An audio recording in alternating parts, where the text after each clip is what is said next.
I'm Jonathan Jank with the Seward County Chamber and Development Partnership, and I also serve as the current president of the Nebraska Chamber of Commerce Executives. And we have the honor and privilege today of awarding David Brown with a Lifetime Achievement Award through our organization. We also have with us here Brian Sloan, president of the Nebraska State Chamber, who also serves as our treasurer and secretary, and Tara Lee, who is past president for NCCE and current president for the Fremont Area Chamber of Commerce. So David, congratulations. We thank you for your years of service in the chamber industry, and it's really just been an honor to see you thrive in your role, and so we're excited to give you this award today. Yeah, I'm really excited. Thank you very much. I really do appreciate it. Brian, thank you so much. Tara, thanks for this. You know, I've spent the most years here in Nebraska doing chamber work in my entire career. So it's been truly a pleasure and an honor to work here. There's some great professionals in the state, you know, that really make the chamber network really important. So this means a lot to be honored by that group. So thank you. I appreciate it. We'll officially give you the plaque here. I was hoping I'd get it. Yes, right. We didn't want to forget it. Thanks again. Yes, I really of course. appreciate it. Yes, congratulations. Thank you very much. That's very nice of you. Thank you. I appreciate it. I'm originally from Detroit area and spent the first few years of my career doing economic development work, sort of entry-level positions. And then was recruited to Fort Wayne, Indiana to be the economic development vice president for their chamber. And then about 5 years later, they asked me to move into the president's job. So never really thought I'd ever work for a chamber. It wasn't really the goal. You know, the goal was to continue doing economic development work. So my career basically took me from chamber to chamber that were responsible for both being traditional chambers as well as doing economic development work. And so I went from Fort Wayne to Greenville, South Carolina, where I was the president of that chamber for a little more than 9 years, and then was really fortunate to get this job in Omaha in 2003.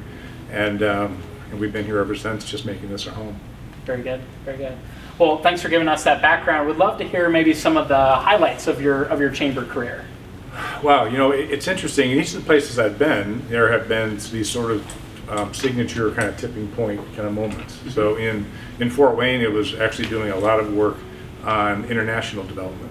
This was about the time that all of the transplant Japanese plants were coming into the country, and Fort Wayne wanted its share of those, and so we spent a good bit of time going to Japan trying to find those companies that wanted to invest in the community, and it made a really long-term difference there in Fort Wayne, which actually then also led to why Greenville was interested, because they had just landed the BMW plant, and so our job really was how do we collect and do more, have more success attracting suppliers to the auto industry. And we ended up attracting about 240 international businesses there that were going to be suppliers. But you know, really in Greenville though was really kind of where the place making and kind of public policy and advocacy work really kind of took center stage.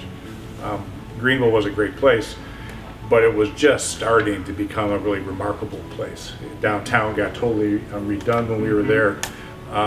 Some really significant political challenges we had to take on so companies could be successful recruiting companies. So the Greenville Chamber took on the chore of working with legislature to get the Confederate flag off the State House dome.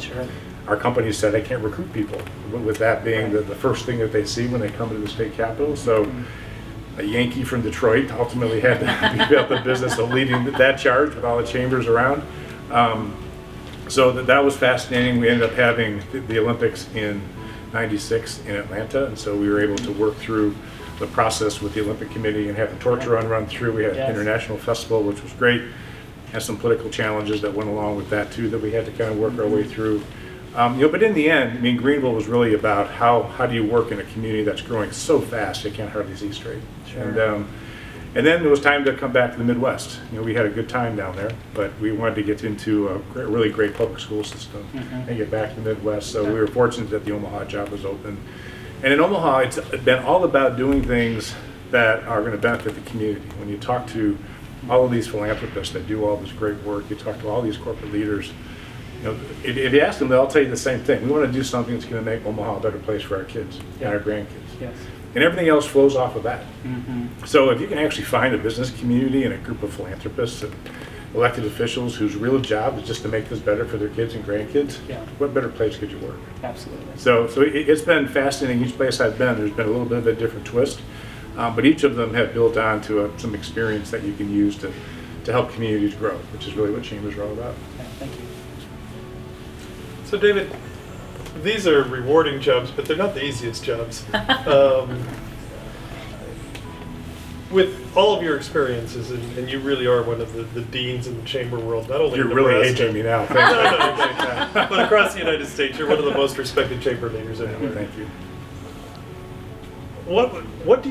What sort of words of advice do you have to people who are coming up through the chamber system as leaders? I mean, are there a handful of lessons learned here that were key for you? You know, I think the answer is yes, and thank you for those kind remarks. But I think there's a couple of things that all chamber execs have an opportunity to gain from. But you've got to recognize that it's an important part of building who you are. The first is trying to find those mentors in the community that can help you learn what you don't know yet. And I was really blessed in Monroe, Monroe, Michigan, my first president's job. I was 26 years old and thought I knew everything and didn't realize that I didn't know a thing about managing a nonprofit or raising money. I knew how to do economic development, but I didn't know how to run a business. And that board basically took me under the wing, and the banker taught me about finance, and the media guy taught me about how to do public relations, and the public policy guy at the utility taught me how to do legislative work. And there was this remarkable sort of on-the-job MBA, if you will, that said, here's how you run a nonprofit. And every place I've been, there have been some people that have taken me aside and said, here's something you can do better. And you can learn from them. So I think if you're an up-and-coming chamber exec, your job is to do the best you can, but you're only going to do the best if you find somebody who's better than you at it and can show you how to do that. So I would say the first is find that mentor, use those mentors. You don't have to identify them specifically as mentors, just find those people that can give you that information you don't have. The second is that I think chambers are about building community. I know we all have members. We're helping to grow their businesses. We're doing all of these things to make it easier for our members to make money. I get that. But when our members do that, they have an impact on growing the community. And every chamber in the country has the opportunity to kind of have that role. And if you think about your role as building community, all of a sudden the decisions you make change. Because you're not going to make a decision that's going to stop something from advancing. You're going to talk about quality. You're trying to do something that's going to make that initiative even more successful. So building community, I think, is really what chambers can do.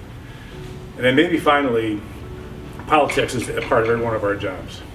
And it's probably the part we like the least because it's the least controllable. I mean, we're all control freaks if you think about it.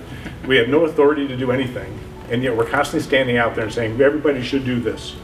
But when you do that, you've got to remember that the vast majority of all of our members, irrespective of where I've lived, are going to be somewhere near the center politically. They're going to be left of it or right of it, but they're going to be mostly kind of in the center. We're all going to have people on the left and the right that are going to be barking the loudest. But in the end, it's our job to represent the people that are sort of in the middle.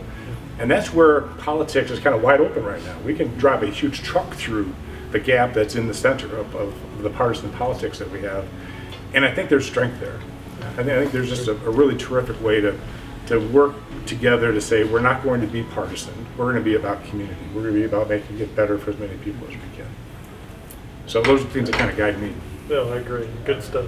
I'm going to echo Brian's comments and thank you for all of your time in the chamber industry and as a mentor to myself and so many other people in the industry. Thank you for all the work that you've done. But I'm going to ask the fun question. Okay. You're done with this soon. What's the future hold? What are you going to be doing?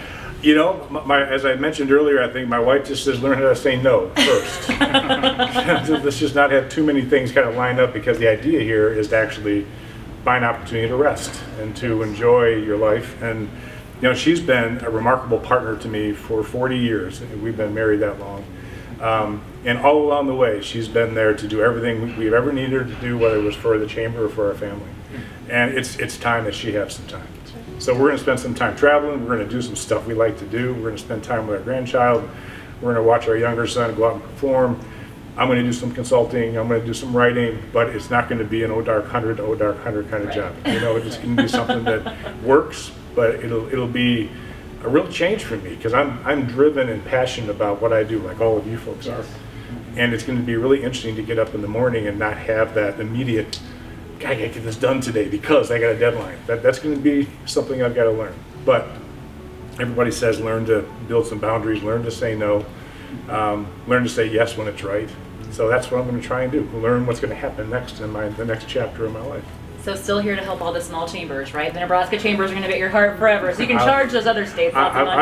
I will, we're here. We're staying in Omaha. This is our home. This is where our kids are. So, and we'll help any way we can. Absolutely. So I have to ask you this question, Yeah. which isn't prepared. It's okay. So, knowing what you know now, Mhm. and all these experiences you've had, would you do it all over again and go down the road of being a chamber leader? Ooh. You know, it's funny. I think yes. In fact, I know yes. I thought originally in my career that the Economic Development Organization was the place to be because it was narrowly defined and you can go get your stuff done. And there was limited downside to always bring economic development projects to the table. But what I found was that those projects give you partial and temporary joy. It doesn't really make a big difference in the community. I mean, don't get me wrong, I think in our career, even here, we've done almost 50,000 jobs in our economic development program. That makes a big impact on people. I get it. But those 50,000 jobs pale in comparison, I think, in the big picture to the public policy work that we've done, for the community development work that we've done, for the workforce development work that we've done. None of that stuff is typically in the agenda of an economic development organization.